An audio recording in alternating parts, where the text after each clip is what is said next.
ತುಲಾ ರಾಶಿ.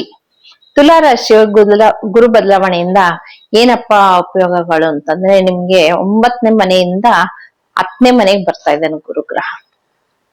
ಅಂದ್ರೆ 10ನೇ ಮನೆಗೆ ಬರ್ತಾ ಇದೆ ಅಂದ್ರೆ, ತುಲಾ ರಾಶಿಯವ್ರಿಗೆ 3ನೇ ಮನೆ ಅಧಿಪತಿನು 6ನೇ ಮನೆ ಅಧಿಪತಿನು ಬಂದು 10ನೇ ಮನೆಗೆ ಬಂದಾಗ ಏನಪ್ಪಾ ಆಗತ್ತೆ ಅಂತಂದ್ರೆ, ಕೆಲ್ಸದಲ್ಲಿ ಒತ್ತಡಗಳು. ಅಂದ್ರೆ 6ನೇ ಬಂದ್ 10ನೇ ಮನೆಗೆ ಬರ್ತಾನೆ.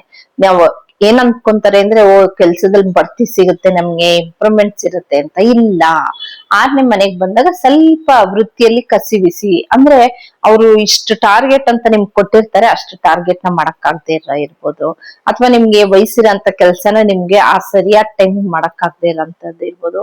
ಯಾವ್ದಾದ್ರು ಒಂದಲ್ಲ ಒಂದು ಒತ್ತಡಗಳಂತೂ ಇದ್ದೇ ಇರುತ್ತೆ ತುಲಾ ರಾಶಿಯವರಿಗೆ. ಅದ್ರಲ್ಲಿ ನಿಮ್ಗೆ 2ನೇ ಮನೆಯನ್ನ ನೋಡ್ತಾ ಇರೋದ್ರಿಂದ ಗುರುಗ್ರಹ, ಕುಟುಂಬದಲ್ಲಿ ಒಳ್ಳೆ ಒಂದು ಕಾರ್ಯಗಳು ನಡೆಯುವಂಥದ್ದು, ಒಂದು ಶುಭ ಕಾರ್ಯಕ್ಕೆ ನೀವೇ ಹೋಗುವಂಥದ್ದು ಇರುತ್ತೆ. ಹಣಕಾಸಿನಲ್ಲಿ ಯಾವುದೇ ರೀತಿಯಾದ ವ್ಯತ್ಯಾಸ ಇರೋದಿಲ್ಲ. ಯಾಕೆಂದ್ರೆ ನಿಮ್ಗೆ 2ನೇ ಮನೆನ ನೋಡ್ತಾ ಇದ್ದಾನೆ, ಗುರು ವೀಕ್ಷಣೆ ಇದೆ 2ನೇ ಮನೆಗೆ. ವೃಶ್ಚಿಕ ರಾಶಿ 2ನೇ ಮನೆ ಆಗೋದ್ರಿಂದ ನಿಮ್ಗೆ ಅದಕ್ಕೆ ವೀಕ್ಷಣೆ ಇರೋದ್ರಿಂದ ಹಣಕಾಸಲ್ಲಿ ಯಾವುದೇ ರೀತಿಯಾದ ಒತ್ತಡ ಇರಲ್ಲ. ಆದ್ರೆ ಕೆಲ್ಸದಲ್ಲಿ, ವೃತ್ತಿಯಲ್ಲಿ ಮಾತ್ರ ಒತ್ತಡ ಇರುತ್ತೆ. ಅಥವಾ ವೃತ್ತಿ, ನೀವು ಕೆಲ್ಸದ ಜಾಬ್ ಚೇಂಜ್ ಮಾಡೋಣ ಅಂತದ್ದು ಇರ್ಬೋದು. ಏನಾದ್ರೂ ಒಂದಂತೂ ಇದು ತುಲಾ ರಾಶಿಯವರಿಗೆ ಇದ್ದೇ ಇರುತ್ತೆ. ಅದ್ರಲ್ಲೂ ನಿಮ್ಗೆ 2ನೇ ಮನೆನೂ ನೋಡ್ತಾ ಇದ್ದಾನೆ ಅವನೇ, ಮತ್ತೆ 4ನೇ ಮನೆನೂ ನೋಡ್ತಾ ಇದ್ದಾನೆ. 4ನೇ ಮನೆ ನೋಡೋದ್ರಿಂದ ಏನಪ್ಪಾ ಅಂತಂದ್ರೆ, ಏನಾದ್ರೂ ಒಂದು ವಾಹನ ತಗೊಳೋ ಅಂತದ್ದು, ಹೊಸ್ದಾಗಿ ಏನಾದ್ರೂ ಮಾಡ್ಬೇಕು ಅಂತ ಸುಮಾರು ದಿವಸದಿಂದ ಅನ್ಕೊಂಡಿರ್ತೀರಾ.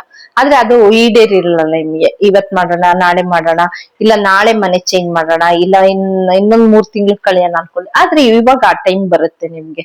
ಯಾಕೆಂದ್ರೆ 4ನೇ ಮನೆನ ವೀಕ್ಷಣೆ ಮಾಡ್ತಾ ಇರೋದ್ರಿಂದ ಗುರುಗ್ರಹ ಬಂದು ಇವಾಗ ಬದಲಾವಣೆ ಮಾಡೋವಂಥದ್ದು, ಏನಾದ್ರೂ ಒಂದು ತಗೊಳ್ಳೋ ಅಂತದ್ದು, ಪರ್ಚೇಸ್ ಮಾಡೋ ಅಂತದ್ದು ಏನಾದ್ರೂ ಒಂದು ಮಾಡ್ತೀರಾ ತುಲಾ ರಾಶಿಯವರು.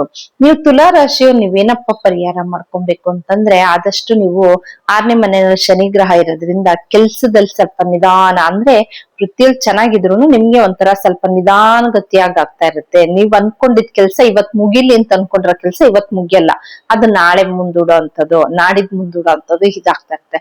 ಆದಷ್ಟು ನೀವು ತುಲಾ ರಾಶಿಯವರು ಶನಿ ಗ್ರಹನ ಆರಾಧನೆ ಮಾಡ್ತಾ ಬನ್ನಿ.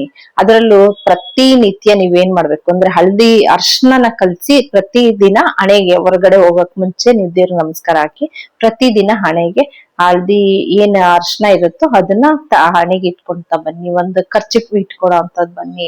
ಒಂದ್ ಹಳದಿ ಕಲರ್ ಇರೋಂತ ಸ್ವೀಟ್ ನ ಯಾರಿಗಾದ್ರೂ ದಾನ ಮಾಡ್ತಾ ಬನ್ನಿ. ಈ ದೇವಸ್ಥಾನ ಹತ್ರ ಕೂತ್ಕೊಂಡಿರ್ತಾರೆ, ಅವ್ರಿಗೆ ಯಾರಿಗಾದ್ರೂ ಒಂದ್ ಸ್ವೀಟ್ ಕೊಡೋ ಅಂತದ್ದು. ಯಥೇಚ್ಛವಾಗಿ ಹಳದಿ ಕಲರ್ ನ ನೀವು ಯೂಸ್ ಮಾಡ್ತಾ ಬನ್ನಿ.